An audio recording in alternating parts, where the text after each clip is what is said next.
நம்ம பஸ் கேட்கல, கட்டணம்லாம் பேருந்து எந்த வண்டியில ஏறிக்கலாம். இப்ப என்னன்னா குறிப்பிட்ட பேருந்துகள் தான் ஏற முடியும்.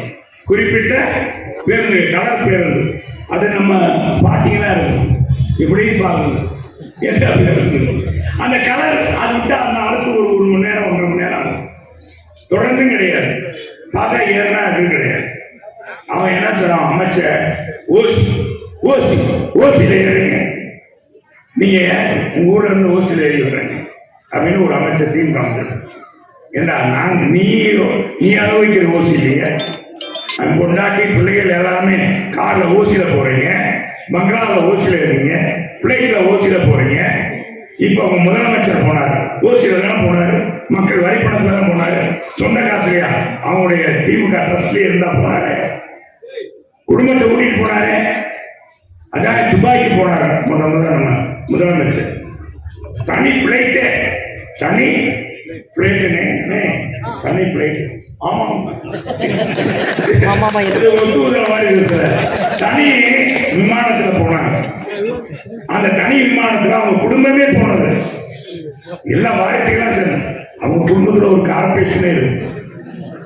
ஓட்டு போட்டா ஒரு கவுன்சிலர் ஜெயிச்சிடலாம், ஜெயமாட்டியா.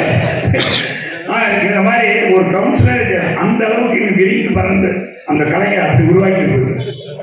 அந்த அளவுக்கு இன்னைக்கு திமுகவுடைய ஆட்சி மிகவும் கேள்வி பண்ணக்கூடியதா. ஆனா புரட்சி தமிழர் எடப்பாடியார் ஒரு சிறந்த நிர்வாகம் இருக்கு. அவரும் புதுசா வந்தவர் தான், புதுசா முதலமைச்சரானவர் தான். அவருக்கு பெரிய பின்புலம் இல்லை. ஆனா கிளை செயலாளராக, ஒன்றிய செயலாளர், மாவட்ட செயலாளர், சட்டமன்றம், நாடாளுமன்ற இப்படி உறுப்பினராக மாறி மாறி ஜெயிச்சு நின்ற தொகுதிகளெல்லாம் நின்று ஒரே தொகுதியில் நின்று பல முறை ஜெயிச்சிருக்க அமைச்சராக இன்னைக்கு முதலமைச்சராக அனுபவம் கை கொடுக்குது. நம்ம முதலமைச்சர் அனுபவம் இல்லை. சரி, நீ உதயநிதிய துணை முதலமைச்சர்ன்றீங்க. ஆனா இன்னைக்கு என்ன, நான் தான் நேற்று கூட ஒரு காமெடியா சொன்னேன்.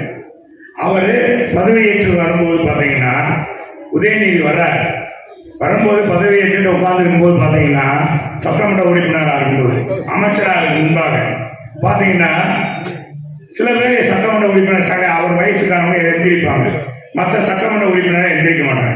திமுக சொல்றது, நாங்க யாருக்கும் எந்திரிக்க மாட்டோம், அது வேற. அவங்க இது பாலிஸ் எந்திரிக்க மாட்டாங்க. அப்புறம் கொஞ்ச நாள் ஆச்சு, அவர் சீட்டு வேற இடத்துல ஒதுக்கி இருந்தாங்க. அப்புறம் முதலமைச்சருக்கு பின்னால கொண்டு வந்துட்டாங்க. நேரம் அவர் எப்பவுமே டிவியில தெரிஞ்ச மாதிரி இப்படி தெரிஞ்சதுனால மற்ற தலைவர் முன்னுரிமை கொடுக்குறாரு மகனுக்கு அப்படியே மற்ற தலைவர்கள் எல்லாம் மாவட்டத்தில் எந்திரிக்க ஆரம்பிச்சாங்க. நம்ம தம்பி உதயநிதி என்ன செய்வாரு, வேண்டிட்டே படைப்பட்டாளத்தோடு வருவார். படைப்பட்டாளத்தோடு காலமா வருவார்.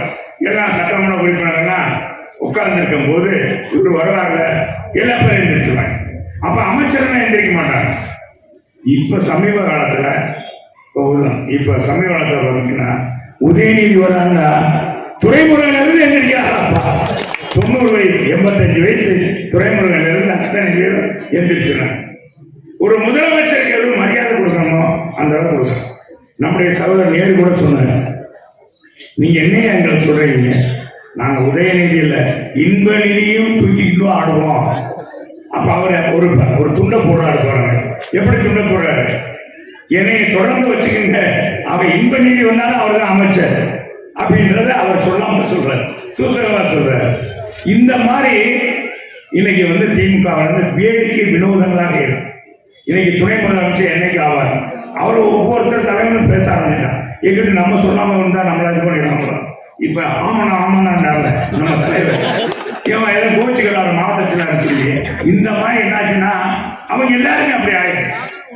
உண்மை இல்லைங்க, அவங்களுடைய நிலைமை. நாளைக்கு இவங்கெல்லாம் நம்மளை சொல்லலையே, இவங்கெல்லாம் நம்ம ரொம்ப எதிர்க்கலையே, அந்த உதயநிதி கோபத்துக்கு ஆளாயிடக்கூடாதுன்னு நினைச்சிருக்காங்க. ஆக இந்த மாதிரி ஒரு கேலிக்கூத்தான அரசாங்கமாக இந்த அரசாங்கம். கொரோனா காலத்தில் நமக்கான உதவிகள் செஞ்சவர், ரேஷன் கடையில் தங்குதனையில் பொருள் கிடைக்க உதவி பண்ணியவர் நம் எடப்பாடியார். மாணவ செல்வங்கள் படிக்க பெரியார் 7.5 சதவீதம் மருத்துவ கனவை நிறைவேற்றிய அரசு பள்ளிகளை படித்த மாணவர்களை மாணவிகளை ஏழை பிள்ளைகளை அரசு பள்ளியில படித்தவங்க இன்னைக்கு டாக்டராக்கி அழகு பார்த்த ஒரு வள்ளல் பெருமான் தான் நம்ம எடப்பாடி. பாதகம் செய்பவரை கண்டால் நாம் பயங்கொள்ளலாகாது பாப்பா, மோதி மிதித்து விடு பாப்பா, அவர் முகத்தில் உமிழ்ந்து விடு பாப்பா. அண்மை செய்திகளை உடனுக்குடன் தெரிந்து கொள்ள இணைந்திருங்கள் இயம்நாடு தொலைக்காட்சியுடன்.